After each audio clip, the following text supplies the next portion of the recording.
Brandy. Welcome, Brandy.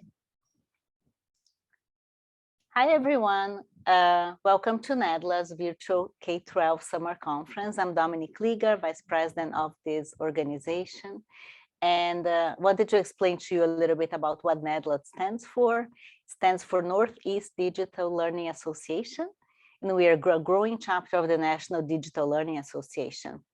So although our chapter reaches from the Mid-Atlantic area up to Maine, we welcome and support people everywhere. Our organization is dedicated to the free exchange of ideas and information between academic, corporate, nonprofit, governmental, higher education, K-12 education, and also healthcare digital learning professionals that are concerned with a myriad of issues and technological changes in the field of technology, teaching and learning methodologies. We offer lots of trainings and educational programming to support a variety of learners across these aspects of professional industry. So if you're new to this group, welcome again. And please know that our events throughout the year, once you are a member, they are free. And there is a lot of good resources that we also record and store on our website as well. So make sure you check our website, our social media, Facebook, Twitter, and keep up with our new events. Today, I have the privilege to introduce Dr. Dana Mason, and her session is on student empowerment through digital storytelling. Such an important topic. Everywhere we go, we hear about storytelling, and people think they know what to do, and we all have many questions about it. So I'm also very eager to learn about it. Dr. Mason is an adjunct professor at the New Jersey City University and a technology educator at the Bayonne Public School, where she teaches grades kindergarten through 8th and helps with professional development, data analysis, and curriculum writing for her department. She began her teaching career as a high school band teacher, where she worked to blend technology and creativity into teaching. Dr. Mason had wear many hats. She had the pleasure of studying at NASA STEM education programs. She taught in STEM schoolers in Shenzhen in China, and she will be teaching at Guyana in August. Her research has been published in many different journals, and without further ado, I would like to invite Dr. Dana to begin her presentation. Thank you so much, Dr. Klieger. I really appreciate it. And thank you guys all so much for coming to join us this evening and talk about student empowerment and digital storytelling. I'm really excited to have this time with you, and it's going to be great. So if you have questions, your best bet is to interrupt me and just blurt it out. That works the best. Sometimes the way my mind works is that if I have to hold a question until the end, I usually forget it and it never gets answered. So please just chime in. I love it if you have a question, you just want to say what you need to, or if you'd rather just write it down in the chat, and I'll definitely check the chat afterwards and we can go through questions that way. So, oh, on this other slide, there's my contact info. Oh, there is it. Oh, there's a website at the bottom called steamlearninglounge.com. If you'd like to visit that, you're more than welcome to check it out. We're going to talk about that more later, but there's plenty of resources there for STEAM education and integrating it into your classroom, regardless of your subject. And I'm going to put my contact information also in the chat later, so that in case you have questions afterwards, that's also how my brain works. When I'm on the spot, I'm great in doing what I'm doing, but all my questions come when I start to process after. So you're always welcome to share and send me a message if you'd like. Okay, so let's start out with what is digital storytelling. This is the art of telling a story through the use of multimedia and can incorporate graphics, video, audio, or web-based publishing. So when you're doing a lot of these kinds of things, it's the multimedia, I think, that really helps hit it on the head. So we're going to talk a lot about not only integration to your own classrooms with content, but also some different types of ways that you can use digital storytelling and different variations of it, so that you can make it work for students on all levels, and also adult learners, because you don't have to be in 5th grade to be learning something new for the first time. You could be 50 or 15, it doesn't matter. If it's the first time you're doing it, it can be just as scary and intimidating. So that's why we'll go over a lot of options. So it's important when we're doing this to incorporate computer-based tools that can really help us while we're putting our thoughts together and telling a story, teaching a lesson, conveying ideas. And this will help with computer-based narratives, electronic memoirs. You can use it for interactive storytelling, digital essays. And I love this little graphic because it kind of gives, in one glance, they always say a picture tells 1,000 words. And I really feel that this is one of them that kind of encompasses digital storytelling. So part of this also is that it's differentiated in the fact that it uses many modalities and many types of media. So I love that, especially when you're trying to engage students of different interests and background. There's something for everybody when it's digital storytelling, and that's where the engagement happens with the collaboration. So I'm going to show you a brief video, and this is going to show you, this is from the NASA webpage site, the NASA Eclipse webpage. I'm going to talk about that in a little bit. This is just a brief tutorial on phases of the moon, and it's one example of digital storytelling. So watch first, it's about 3 minutes, and then we're going to talk a little more after it.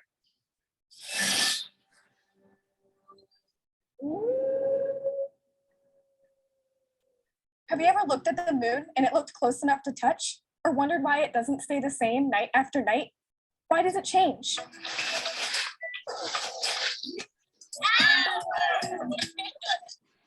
I love to look up at the moon at night, especially when it's big and round and bright. But I just found out that the moon's light actually comes from the sun. That's right. All solid surfaces reflect light back to us. The moon reflects light from the sun. The sun emits the light. The moon reflects it back. So the moon doesn't make its own light. It reflects sunlight. But why does the moon change shape every night? The moon doesn't change shape every night. What we see is the moon being lit with different amounts every night. So it appears to change shape, which we call the phases. When the moon is new, there's no sunlight reflecting off of it back towards us. That's why we can't see it. The sun is still shining on the moon, but it's shining on the other side of the moon, and therefore we can't see it. When the moon is full, the sunlight is reflecting off the full disk of the moon. You see it as a full moon. In between those phases, the moon goes through waxing, which is increasing. It's an old word for increasing. Waning, which is an old word for decreasing. It refers to the amount of light on the moon. So as you see the moon go from full, then it gets a little less light, and so it's a waning moon. It goes through waning gibbous, waning half, waning crescent. Then it's a new moon. You can't see it. There's no light reflecting off of it. And then it'll start to come back slowly. And then we'll go through waxing crescent, waxing half, and waxing gibbous. Full moon always rises at sunset. So if you want to see a nice full moon, go out at sunset. After that, the moon rises 50 minutes later each day. So sometimes you'll see it at night, but sometimes you can see the moon during the day as well. The phases of the moon arise because the moon is rotating on its axis. Rotation is when a body rotates around its axis. Both the moon and the earth rotate around their axes. The moon revolves around the earth, and the earth revolves around the sun. Whoa, that was some rotation. So the moon, earth, and sun work together in a system. The phase of the moon depends on how much of the sunlit side of the moon we see as it revolves around earth. Just like the full moon rises at sunset, the new moon always rises near sunrise. But we can't see the new moon during the day because the side of the moon the sun is shining on is turned away from the earth at that time. And that pattern repeats over and over again. Here's something you can do at home. Go outside and look at the moon every day for a couple of months. Draw a picture of what you see, then try making your own calendar that shows the phases of the moon. Before long, you'll be able to predict what phase of the moon comes next. For Our World, I'm Michelle. See you next time. Oh, look, a waning crescent.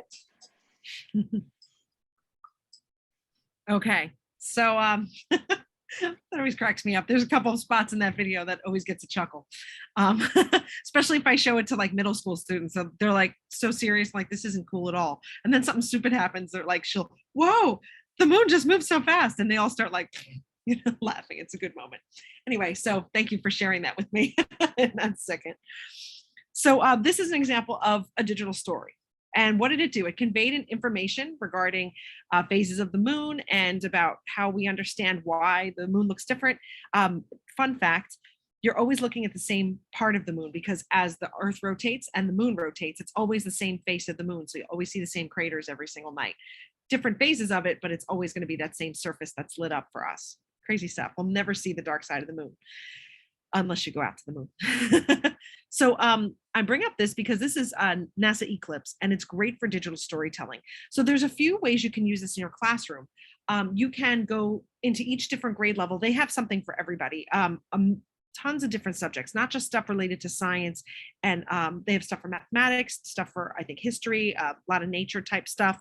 So check it out for your own classroom. It's a great resource. What I like about this also is that it layers your voice to your students. There's a lot of times where you're talking about stuff in your classroom, you're introducing everything, and there gets to be a point where sometimes some kids will be like, whatever, I don't believe that, there's that little bit of angst that happens with different age levels, or sometimes they've just heard you say it a million times over and over again, or you're the only source it's coming from, that it's natural for human instinct for them to question and say, well, is that just what they're telling me in school, or is it for real? And whatever level of for real is for that student, it helps to have it layered from another source. And NASA is a really cool place. They have great resources, and there's all kinds of STEM resources. There's many things. So anything that is related to NASA is also very reliable, and you can kind of check it out and explore a lot of what they have for teachers. Everything is usually free as well. So I love that about this too.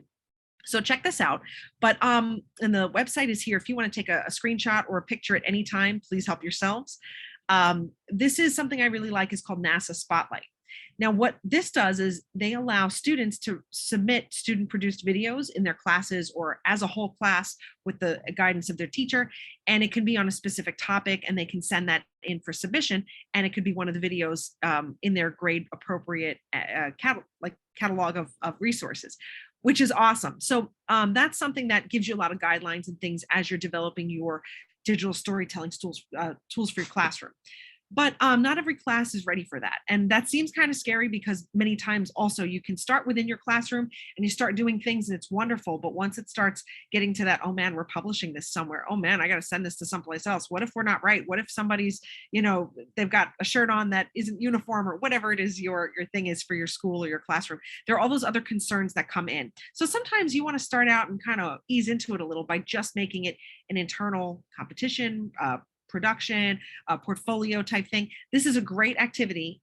So we can always do this also without having to send it off to some official competition either. So a lot of times there are things I see in STEM competitions and things that I like to do within my classroom. If my students aren't really ready to throw it out there and put it into the real world and compete against other schools, they're definitely ready to start learning and piecing together their understandings this way. So keep that in mind and definitely check this out. So let's talk about some steps for creating Eclipse in digital storytelling. So first thing that I like to do, I broke it down into 6 easy steps when you're trying to get this started. So the first one I like to do is have teams agree on a topic. I say teams because in the beginning, especially, I like to use this as a collaborative opportunity for students. I notice, especially post-pandemic, that within the classroom, students always had a little hard time communicating because they're young and they have to learn those skills. But it was not something they were used to doing, even more so when they had the isolation of being at home. And it's what it was. It's not bad or good. It's just kind of where we are now. So we have to provide more opportunities for them to have the interactivity that they missed out on, especially if they're in elementary school or high school. Those are naturally social years that they've socialized in their own ways, but they didn't do a lot of productive things. So those group projects or working on things together in the classroom in productive ways was not something that they kind of missed out on a little bit. So I like to group them up in teams, and it's an element of 21st century learning to have that collaboration and that resilience that they build together. So this really gives them that opportunity. And sometimes you let them work in a group and they're sitting there like they don't even know where to begin.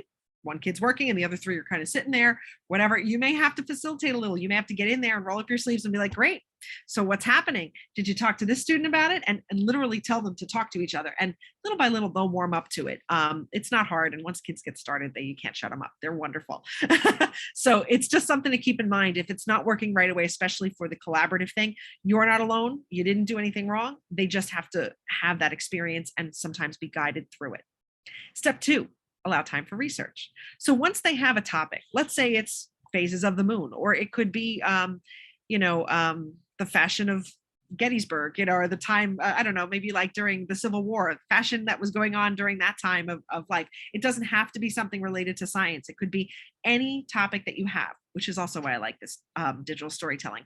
You could teach ESL, you could teach anything, fashion design, culinary arts, you name it, math, history, whatever. And you can find a way to integrate this into your classroom. So allow the time for that group to research things so that they can learn, all right, what am I going to be, what information am I turnkeying? What am I trying to express in my digital story?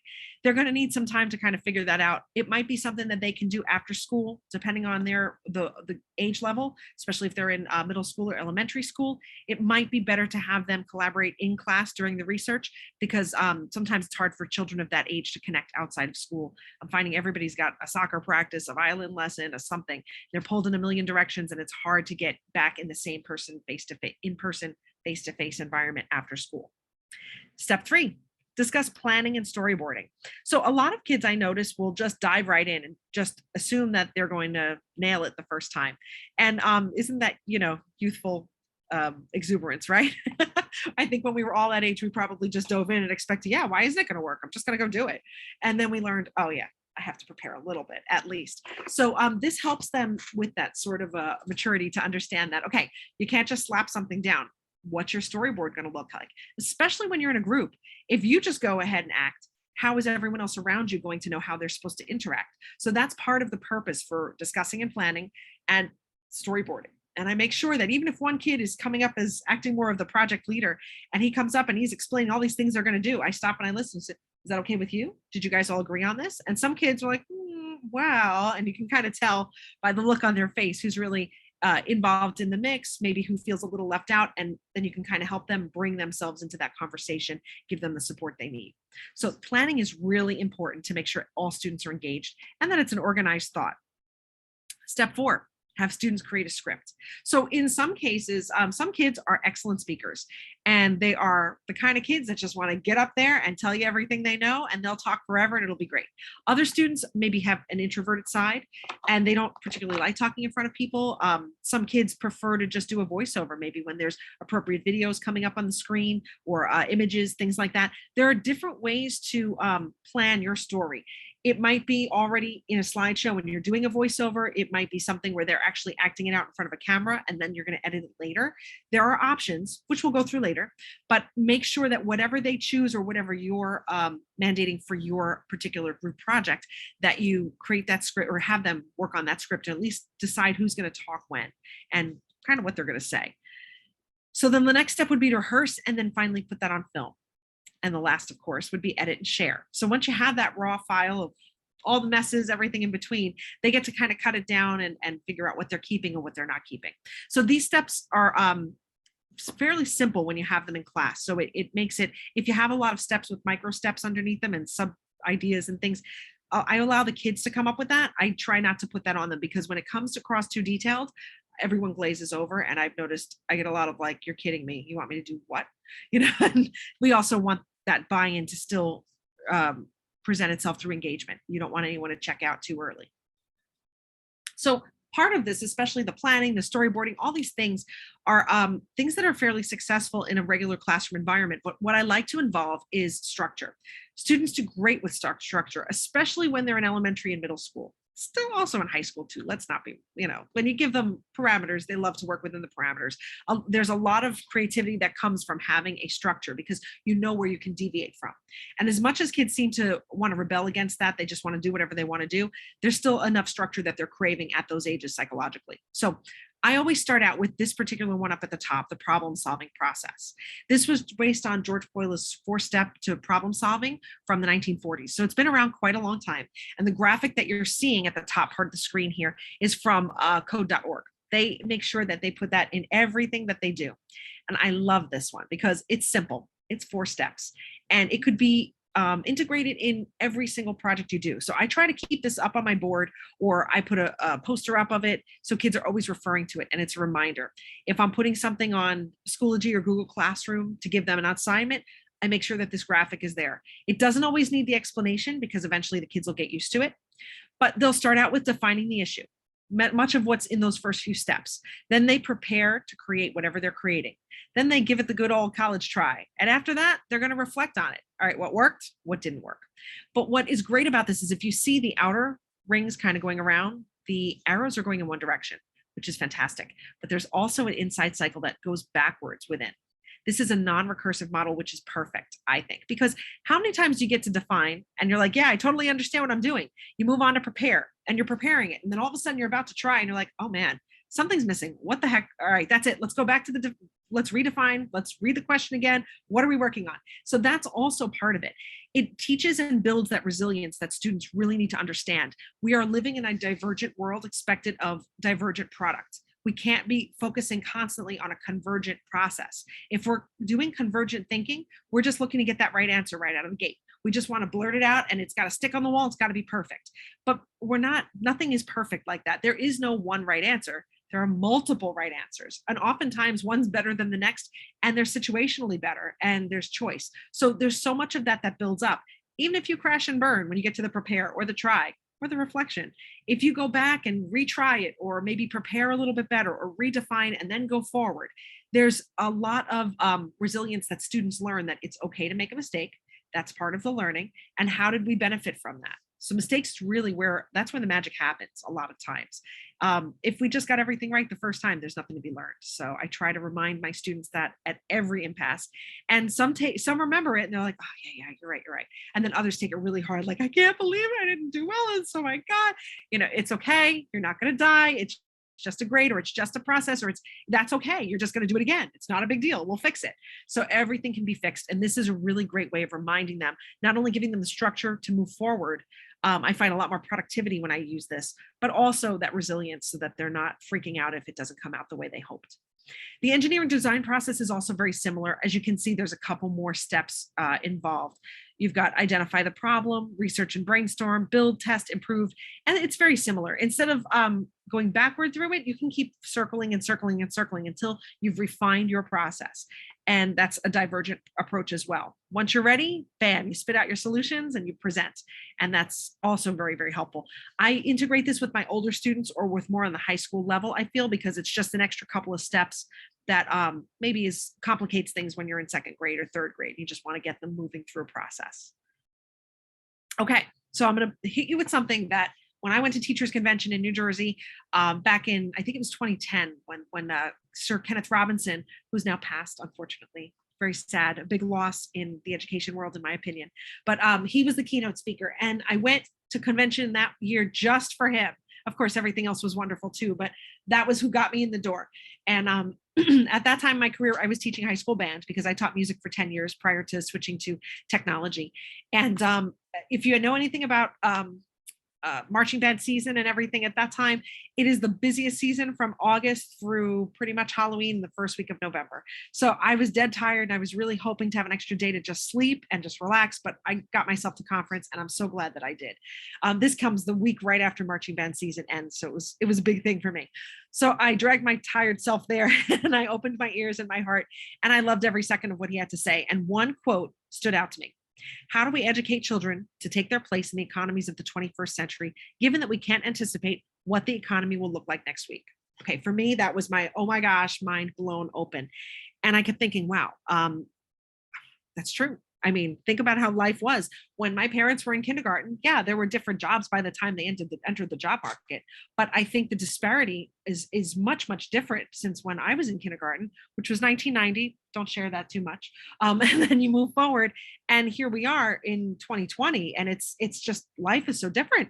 I mean, even just since I graduated college, there was, that was 2006. And then, I mean, smartphones came soon after. And it was just that those first 2 or 3 years right after, there was this huge burst of innovation and change. And then before you knew it, we are kind of where we are here. And things just keep improving and moving on and on. So if we're seeing that in aspects of life and our technological assistance that we're relying on, we're going to see that in the workplace, and not just any workplace. I mean, you don't have toll collectors very much. We have E-ZPass now.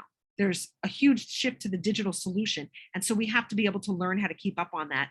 And the skills we teach our kids are going to be important, but there's nothing more important than teaching them how to be creative, teaching them how to teach themselves and be lifelong learners, because no matter where they go, they're always going to have to restart learning something. What they learn in kindergarten, what they learn in 8th grade, what they learn in 12th grade, what they graduate in college, at the end of their bachelor's degree, it's not going to carry them as far as it had in previous generations. And so we need to learn how to reteach ourselves and reinvent at all times. So this was a very moving time, and I try to share that with everybody as much as I can. So as we look at the 21st century skills, there are so much of those elements that are integrated into what we do with digital storytelling. And that's, I think, why I'm so passionate about this particular area of STEAM education and 21st century skills. It's a medium that you can integrate into any subject. And you can see at the top, this little word cloud up here has a lot of the things that are related to 21st century learning. But just these few bullet points here, digital literacy is something that's really important, and you will definitely see that integrated with all the things that we're doing with digital storytelling. So the ability to gather info, discuss issues, seek help using digital tools in a growing community. You also need to have global literacy, synthesizing information on a global perspective. We can't be ethnocentric. We don't just live in a bubble. Regardless of where you live, you're going to have to understand about how the world around you is changing and adapting. And it's important that our students are very much aware of that. So it's easy when you're young and you're growing up in your hometown and everything's great and you're in your elementary school and you're little, but there's so many, there's things happening around the world and we have to be aware of them. So integrating that is very, very healthy for 21st century learning. Visual literacy, this is important too. Understanding and producing, communicating through the use of visual images. If you're putting together a video and it's going to be about phases of the moon and some kid puts a chicken on the screen, we say, well, that's great. I love chicken, but that has nothing to do with the moon. So we have to start making those connections with appropriate imagery and video that's different types of content and areas that start bringing in those concepts and making them enduring understandings in the long term. Technology literacy, of course, regardless of what we do these days, you're going to have to use some sort of technology. And it's going to be a little more than just, we went from the plume to the pencil. It's going to be a lot more than that. We're going to be plugging in. There's going to be digital learning everywhere. Hence why NEDLA and all these things that we do is so very important. And information literacy, evaluating and synthesizing various information. We've seen a lot of that, I think, in the last decade or so. With the rise of social media, we have to question many of our sources.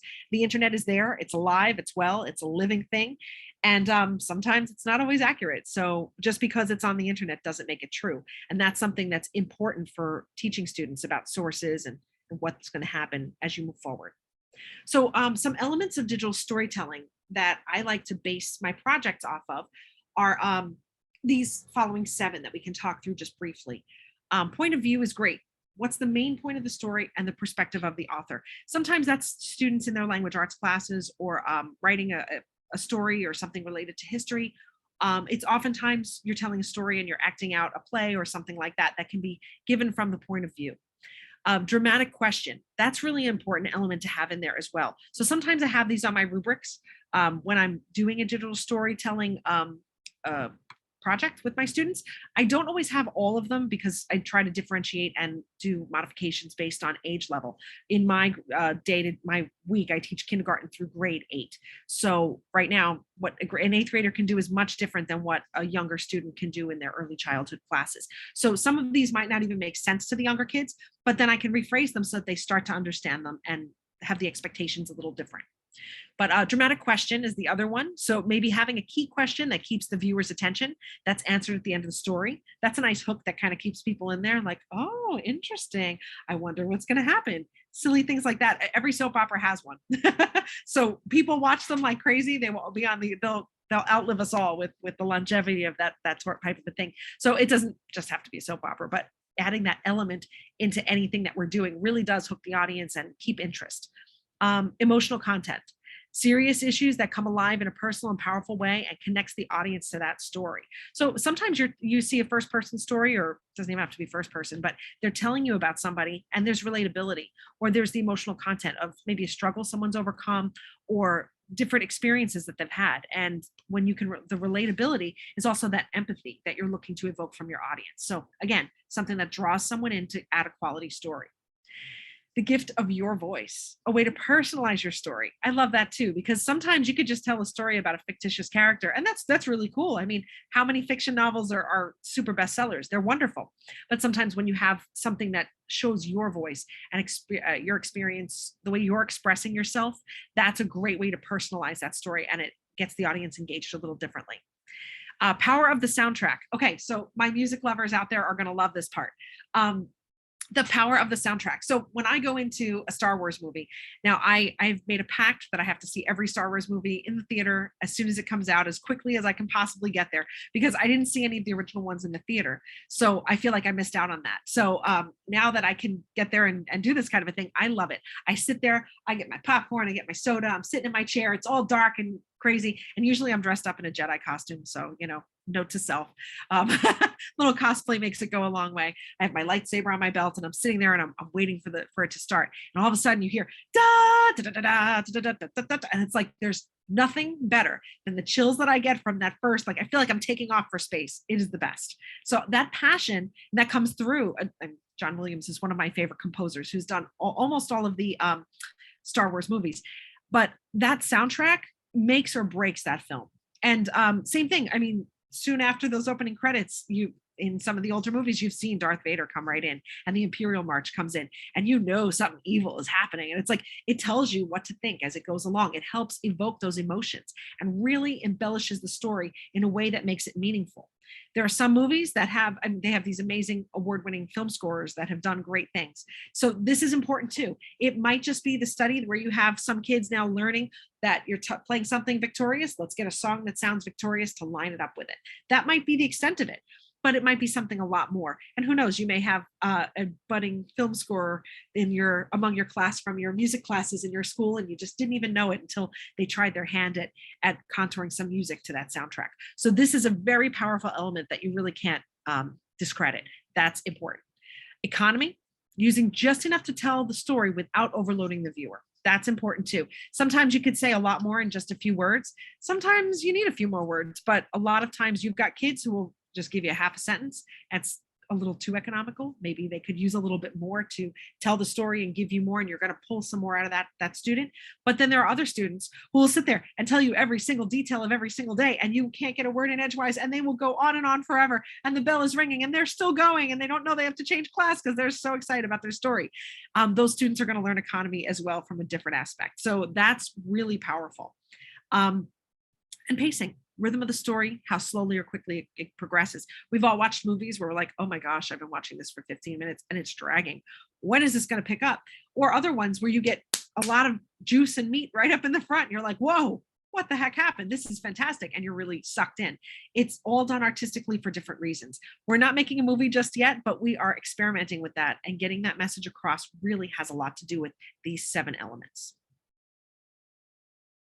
And something I will always be a big advocate for is the cross-curricular approach. So my interests in life all fall into STEAM because I like to bring the arts in to the STEM model. And that's a whole different thing that we can talk about for hours. So I promise I'm going to put that on the shelf for now and just give you the highlights of why digital storytelling really does help with that cross-curricular approach.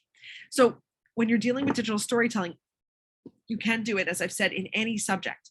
It could be done virtually. It could be done at any grade level. It could be done from pre-readers to high school students, college students. There's always something that you can create. I've done with kindergartners, we did an alphabet video, and every kid drew their letter. They drew a little, like they wrote a word underneath it. And if it's A for apple, they colored an apple, and they stood there and they read what was on their card, and I filmed them. And then we spliced all of them together. And we did an ABC's kind of video thing where they got to see themselves showcasing something. They prepared for it. And that was actually a big thing for them, and getting them to line up with their little piece of paper at the right time. It was big, and they understood now how to say something or project. And there was a lot that they learned in that experience. And then there was more of the editing was on the teacher side, of course, but just the preparation for it was something that allowed them to do that. And we I was going to do this right before the pandemic hit. So this is something I'm looking to do this year coming up. We wanted to do a school YouTube channel where we did educational content. The older kids could create things for some of the younger subject levels to help with their own version of their NASA eclipse, so to speak. And they could teach things to each other. They can share things. So many kids right now have technology in the palm of their hand, and there's TikToks galore, and there's not always productive content out there. So something like this that we can share on a school level gives them an opportunity to share and empower themselves, while at the same time other students can learn.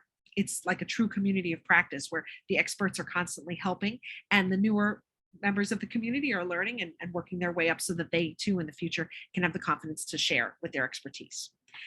So it's a great medium of expression for students that they can share those skills. Now, I don't know about you guys, but when I was in school, if I knew something really well and I helped the kid next to me, or even if I was a little fuzzy on it, but I had the confidence to say, all right, let's study it together. And I tried to turnkey that information, or someone was helping me, you feel a little bit more confident because you had a chance to teach it. And when you have to showcase something or present on it, you become an expert real quick because you know you have to be competent for that, right? So if your kids feel that they're empowered to share their knowledge, or that they can even think that there's something that they have that they can share that is of worth to somebody else, that's a really empowering moment right there. You've got students of all ages that come from a variety of home situations, and some don't have that sort of confidence, or some don't even think that they really matter that much, or that in seventh grade, what do I have to offer? But if they realize that there is something great that they do, that someone would somewhere want to learn from them, that really changes things. And you'll notice a slight shift the more that they are empowered to do so. When I was learning music and I was in the university, there was, of course, everybody was talking about like, oh yeah, those who can do and those who can't teach. And I used to get really upset with that because I just thought it was really like not a nice thing to say about teachers, because they had to learn something somewhere. They can't be the experts, in nothing. They're turnkeying their information. They're passing on civilization to society. They have to know something. But these experts and these virtuosos, we found that many of them were not great teachers. I had studied with a variety of people who were experts like touring the world playing Mozart at 10 years old. And that's where they started out, but they never went through the same learning process as the rest of the people who didn't have that gift. And so a lot of the teachers were people who had, you're going to have to be teaching something. If you're good at something somewhere, somebody is going to want to learn from you because you're going to have to pass that on. And if you've gone through having maybe a bumpy road to get to where you are, that makes you even more of a valuable teacher. So the look of success doesn't have to be perfect and pristine. And that's something else that students learn through this process as well. So of course, that leads us to the next point, which is student leadership. When students are willing to share what they know and emerge as thought leaders, when we can have them have that experience as students and earlier on, they start to think big. They're empowered by the idea and that they make an impact on their community. Many students they're kids. They feel insignificant. They're following directions all day, and they feel fine as a kid. It's not that they have low self-efficacy, but they don't realize how much they actually matter. And I think that's a powerful thing, because sometimes kids go into high school and they grow up. You may be going through a million different challenges, figuring out your identity, what the heck you're going to do when you graduate high school. Are you going to go into a trade? Are you going to go to college? Are you just going to get a job? And none of that is minimal, but that's the weight of making those types of decisions at that age is pressuring. And when you think that, it really won't matter whatever I do, I just need to get through this part of life, that's such a sad feeling for so many kids. And it's a source of stress. And it's not one that students are always willing to share. And, I wouldn't go up to someone like, hey, buddy, guess what? Well, I feel really terrible because I don't know where I'm going in life and I feel like a failure. Want to be friends? Most people don't want to put that on their sleeve. So we won't know if someone's struggling. But by giving different students in our lives opportunities to grow and share what they have and shine their light in different ways, help other people, it really brings them forward in ways that they might not have had that opportunity in another class. So this is really important with developing our future leaders. Okay. The RTI is a learning theory that's really response to intervention that many places are adapting. I know we're talking about like magnet schools and gifted and talented schools no longer being an acceptable model. So a lot of times what they're doing now is they're trying to do extra differentiation and in-house make the talented and gifted program in many schools something that is seamless. So you don't know who the kids who are extra talented and gifted are. You don't know who the lower performing kids are. It's not something where they're labeled and we're sharing that information and you're in different groups, you're in different cohorts, and we treat you as such. Everyone works together. We all learn from each other.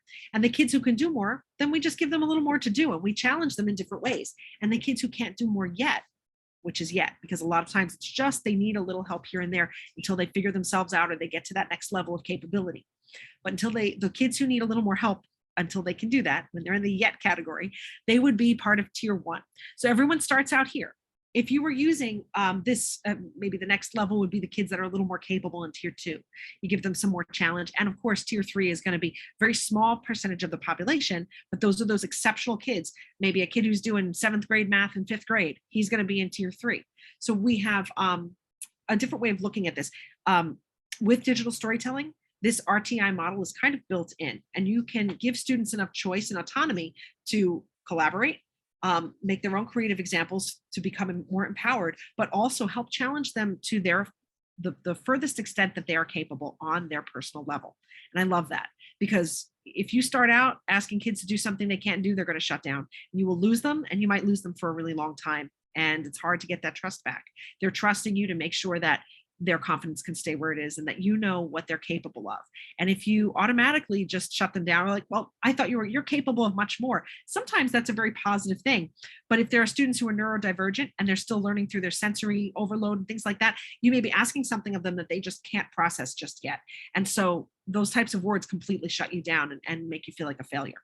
So I know as teachers, we're always keeping that in mind to make sure that we're empowering our students around us. So how would we use this model with digital storytelling? Easy. We'd start out with saying, okay, you can pick a widespread topic or a refined topic, your choice. But whichever it is fine. Let's say I tend to go toward history, but it could be anything. Let's say you want to talk about 1776 and the time that we started doing, the independence for our nation, the birth time for America. Great. We can all start out and saying, all right, cover a different aspect of it in history. Someone's going to talk about maybe the battles. Someone else, you can even give them a different one to talk different battles altogether if kids are interested in that. You can have them focus in on something like what was happening in the home life. What was it like living here, where it was occupied by both the English and, certain patriots that weren't completely happy with rule and how things were going. You could have them talk about home life. You could have them talk about trade, privateers, so many exciting things going on at that point. Have them pick a topic. You can give them, like I said, a wide berth, or you can give them focused things that they can pick on. Once they do that, then give them different elements. So for some students on tier 1, that might look like them putting together a slideshow and creating proper images. Maybe they're drawing them, maybe they're finding them on the internet for free images, and they can put a soundtrack to it, maybe some different types of music that is more like from the time period. You can have them do voiceovers, or maybe they're not even ready to record that yet if they're younger. Maybe it's just they're going to put some, like readable things on the screen that the person hears the music, sees the images, and learns the facts as they come up on the screen. And it's a digital slideshow that goes through. That's a digital story. It could start as simple as that. If you have kids that can handle a little bit more, great. So they have those topics, but maybe now the elements of technology that they use are a little different. They could do a different type of scripting where they're actually, maybe someone's narrating, maybe they're acting something out in front of a camera, maybe they're dressing up.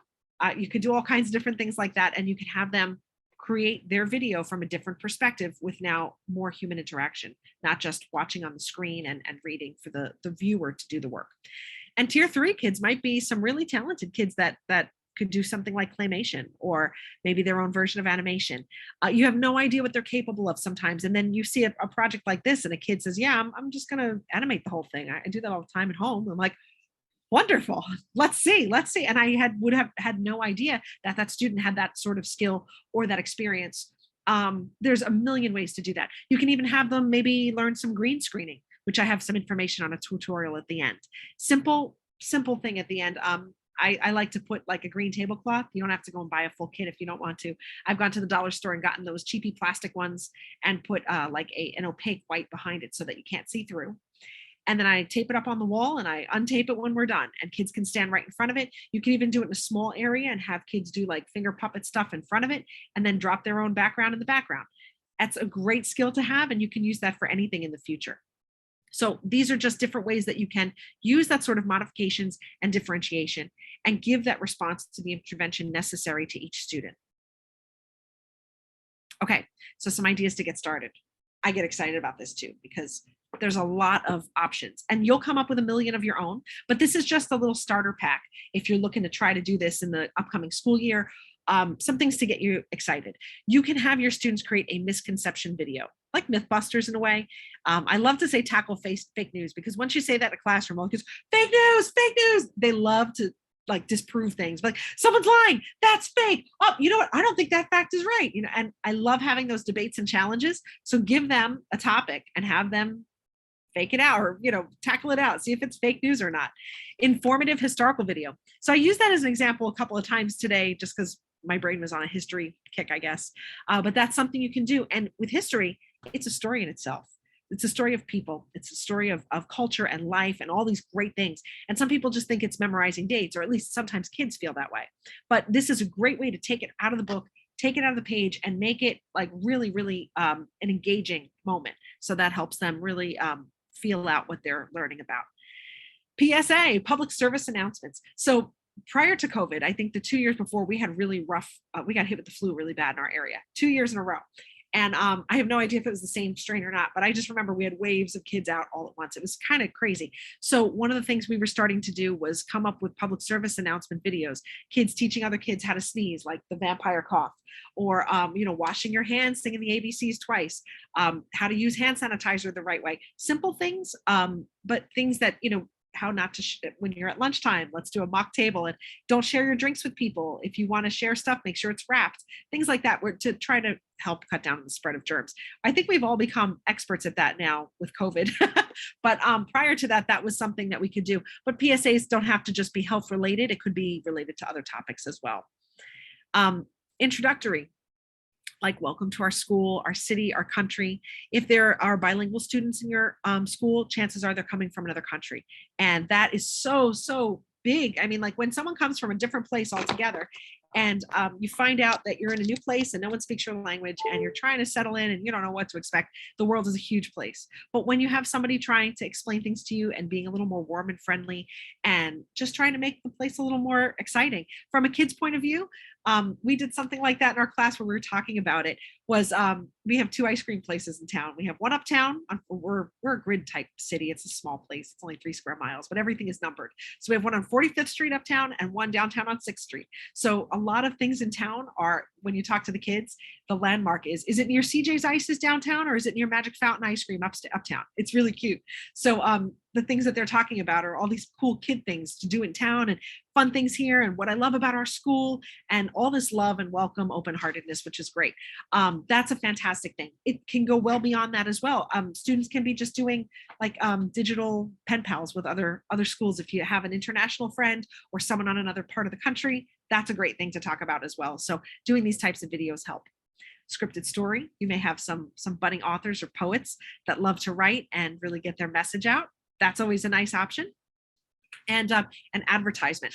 So in some of my STEM classes, what I do is I'll give these kids a bag of junk, or so I call it. And it's a bunch of different things that they have, like there might be popsicle sticks, a keychain, a pencil, whatever, stupid little things that would just be junk normally, a couple of paper clips, a penny. And using those items, I make them create a product. And then that product, they have to advertise to everybody. So why is it great? Why is it unique? And how did you come up with it? And that's my bag of junk thing I like to do. But part of it is I like to have them do an advertisement. So it could be an infomercial. Some of them get really fun with it and they get a little, but wait, there's more, things like that. They get really cute about it. But that's a really fun thing to do too, because some kids get really excited and very creative when they start doing that. A how-to video. This is exceptionally powerful, especially for the student leadership. We touched on this before. So I had a 7th grade teacher who unfortunately passed away about a year ago, but he made a huge impact in my life. And one of the things he did, he taught reading and spelling. And you'd think, all right, they're not like a major tested subject such as like math or something like that. It's reading. Okay, we're all going to read. Spelling. All right, we know how to spell, whatever. It seems to be like some teachers I know, he got a little flack for the subjects he taught because it wasn't like history or whatever. But we learned so much in his class because of his creative approach. And so one time we had to do how-to videos. And this was back late 90s, like 97 and 98. And at that time, not everybody, especially in our town, we're middle class to lower middle class in our area. So not everyone could afford a camcorder. Not everyone had one. I think there was one kid in class that did. And we all made friends with her real fast because we knew we had to get this project done. And each kid taught something that they had to do. We learned how to film it. Of course, there was no editing because there was a big old VHS tape in there and we weren't taking that apart. But I know I taught, like, I was on the swim team, so I taught how to do the different strokes and what they looked like and what the kicks were and all that fun stuff. Someone else did, I don't know, she was a softball player, so she taught how to have the perfect swing for a home run hit. It was great, and we all helped each other. And some other kid did how to make Campbell's tomato soup. And at first, some of us were like, you kidding me? Like, come on, you open the can, put it in the thing, cup of water, done. You know, like what's the big deal? Like we didn't realize the value of it until he did his presentation and we watched the video. And that kid knew how to use an actual can opener. Can you believe that? In 7th grade, he was like king because he could use a real can opener. No one saw that coming. And all of a sudden it was like, whoa, what are you doing? This is crazy good. And instead of just, you know, we all were, you know, my parents did it for me, or we went and we knew how to use the electric one. And that was great. But he had a real old fashioned one. He pulled it out of the drawer. It was like probably his grandma's. It was so old and it was awesome. And he you know, it took him a few seconds to do too, because you have to have those muscles. And he made it happen. And it was fantastic. So it was great. So we all learned how to make soup and open it without electric can opener. So that was good. You just never know what pearl of wisdom is going to come from which student. And I don't think he thought it was going to be that special either, to be honest, because he was all like, hey, here's my video, just give me my C and let me walk away. And it was way more exciting than that, because he really hit all of the elements and he was able to show something that he didn't think was important yet. And I thought that was special. So you never know with the how-to videos, what who that's going to make a difference for. And a book product review. So if you're going to do the NASA Eclipse that we talked about before, the student spotlight, you can't do that because you can't do this type with them. They don't want any endorsements. So if you're doing something, it's just to share information, not to take a side. But who doesn't love to offer their opinion? And kids, if you ask them their opinion, oh, they'll tell you everything. They love that. So have them read a book and give a book review on it, or a product review. Why are these sneakers better than those sneakers? Or this hairbrush over that hairbrush? What can you do with it? It becomes a little tutorial sometimes at times, but product reviews are great. And they're listening all the time to kids and other people tell them how to play a game with whatever they're watching on YouTube and things like that. Have them empowered to now do something like that. That's important. So I know we're coming up on the hour, so I'm just going to share some important things. These are some, they're not all of them. And this list gets outdated every second after I've already shared it. So the way technology moves is quickly. So take a picture, check out everything if you like. This will tell you the platform, the program, the accessibility, and of course the cost. Some of them, like WeVideo, I've used that a little bit. It's costly, but $299 a year for your all of your classes to get involved isn't too much. You could always do maybe PTA has some money, your principal, if they know you're doing something creative, may shake a little loose for you. You can do Donors Choose or GoFundMe, and it's only $2.99. You'll raise that overnight for something like that. It's not super expensive. It just depends on what you're looking to do. There is a free version though for most of these paid ones, so you can kind of dabble and see if your kids are into it before you make the jump. There are also free versions of these also, so you can find them in different places for accessibility. So if you want to take a picture, now is your time before I switch the slide. And then when we're going to go on to the next thing, these are some apps and resources. Again, if you'd like to take a picture, this is a good time for that. Each of these have different types of, I think DuckDuckMoose has animation things that kids can do. There is additional video editing things, options here, like a whole bunch of other ones here on this particular website. Cornell Notes. This is important because kids don't know how to take notes the way they used to.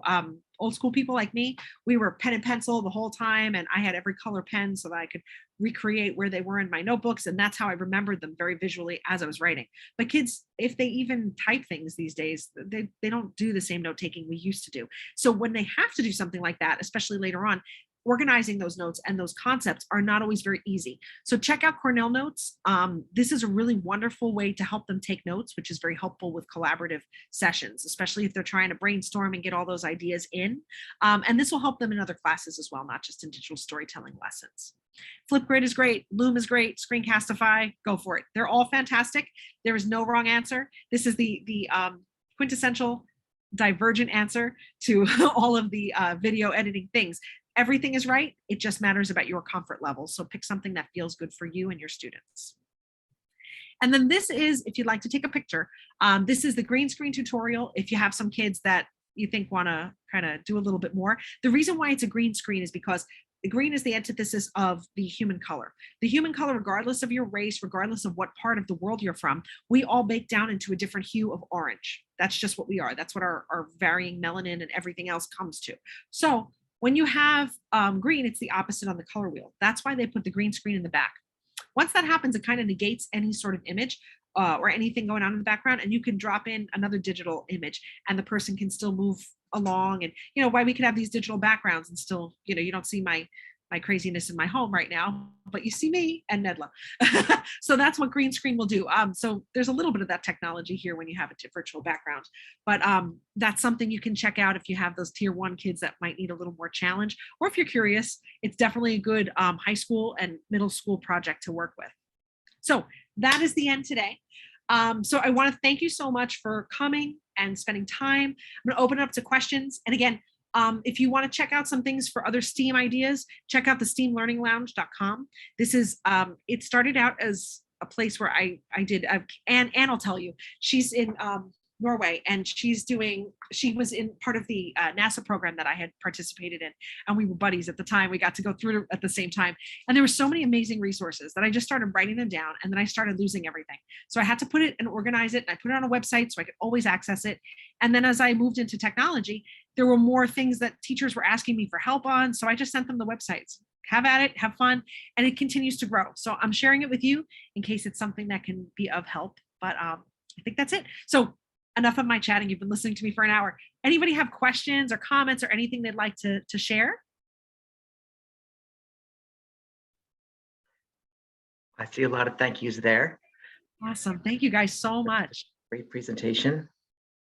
I'll give people a minute or so if they have any questions about any of the great resources or the ideas or the processes they just learned about. Awesome. Yeah, I just want to say thank you. I have to jump off, but I just want to say thank you. And I love how enthusiastic you are about what you do and what you like. Very good presentation. Awesome. Thank you so much, Vanessa. I'm glad you could be here, and feel free, email me. I'll put my email in the chat if anyone has any questions that comes up after. Sounds good. Thank you so much. Thank you. Have a great night. You too. Bye-bye. Dana, my name is Melissa Wells. It's showing up as Esme, my cousin. But I just wanted to tell you that I'm a music teacher as well. And when you told me that you did band for 10 years and then you're going to this, like I totally understand everything that you were talking about today. I do music soundtracks, like for digital storytelling for my classes, and they absolutely love it when we incorporate all that stuff. So you did such a great presentation today. Oh, thanks so much. It's so cool to see another music person. Yes, it's so definitely. It's one of the, I think, underappreciated subjects, because without music and the arts, there's so much that we lose. So it's a good marriage into all the other subjects. And it's great that what type of music do you teach? Are you general music or instrumental? I do general music 1st through 8th, and it's primarily chorus. That's what I focus a lot on. But in the general music classrooms, this is how I build the after school programs. I love it. That's fantastic. Oh, best of luck to you. Thank you. Great presentation today. Thank you so much. Oh, my pleasure. Thank you so much for joining us. Okay, if there are no other questions, I'd just like to thank everybody for joining today. Joining this presentation, Student Empowerment Through Digital Storytelling. We have another session tomorrow at 1 entitled Maximize Neuroplasticity, Level Up Your Ways to Change the Brain. And it's presented by Marty Wollner. And there's also additional sessions later this week. So please feel free to sign up for them on the events section of our website, which is nedla.org. And if you'd like, you can also join the organization by going to nedla.org and going to the members section, joining section. And remember to follow us on social media. Keep an eye out for the recording from today's session to be sent out later today or tomorrow. And thank you again. And I hope you have a great summer for what's left of it for you teachers. I know the end is coming way too soon. Yeah, that's okay. In the Northeast, we have till Labor Day. Everybody else is back already. Yeah. One benefit of being in our area, right? Yeah, my friends in Puerto Rico have already started. So, Oh my gosh. wait, close or stop the recording.